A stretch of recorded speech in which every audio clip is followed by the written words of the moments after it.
என்னை உள்ளே இருந்து அழுத கண்கலரும் தலையில் கோலத்தோடும் ஒரு பெண் நீதி கேட்க மாட்டேங்கிறான் போய் உங்கள் அரசியல் போய் கூறுங்கள். வாழிய மன்னா வாழிய.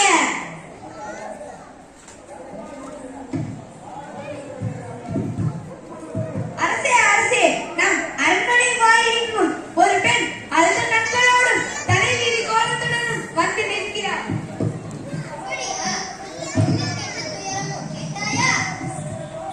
கேட்டேன் மன்னா, அதை பற்றி உங்களிடம் நான் கூற வேண்டும் என்று சொல்கிறார். அவள் நீதி கேட்டு வந்திருப்பதாக கூறுகிறார். நீதி கேட்டு வந்திருக்கிறாரா? சரி, அந்த பெண்ணை உள்ளே அனுப்பு. அப்படியே ஆகட்டும் மன்னா.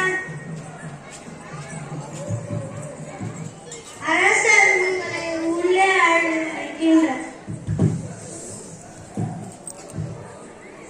இளங்கொடி போன்ற பெண்ணே, அழுத கண்களுடன் எம்மை காண வந்த காரணம் என்ன? நீ யார்? உனக்கு என்ன வேண்டும்? ஆராயாமல் நீதி வழங்கிய மன்னனே, என்னை யாதென்று கேட்கிறாய்? சொல்கிறேன், கேள். உலகம் வியக்கும் வண்ணம் ஒரு புறாவிற்காக தான் உடலையே தந்த சிறுவனை பற்றி நீ அறிவாயா?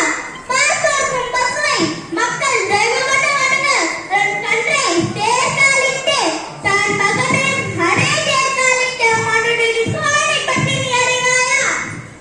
பெண்ணே, நான் கேட்ட வினாவுக்கு நீ இன்னும் பதிலளிக்கவில்லை. அதை விட்டுவிட்டு வேற எதையோ கூறிக்கொண்டிருக்கிறாய். ஏன் பெண் அருமை தெரியாத மன்னனே, என் நிலை அறியாமல் தானே இப்படி பேசுகிறார்?